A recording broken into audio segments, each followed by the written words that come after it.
Our next cha-cha pattern is an open break with an underarm turn. We go and a 1, 2, 3, 4, 1, 2, 3, 4, 1, 2, 3, 4, 1, 2, 3, 4, and. And now from a different position. 1, 2, 3, 4, 1, 2, 3, 4, 1, 2, 3, 4, 1, 2, 3, 4, and. And now we're going to link this into crossovers.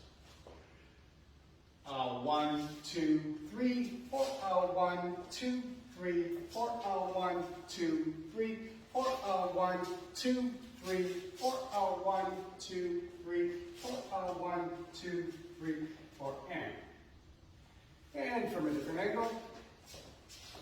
1, 2, 3, 4, 1, 2, 3, 4, 1, 2, 3, 4, 1, 2, 3, 4, 1, 2, 3, 4, 1, 2, 3, 4, and.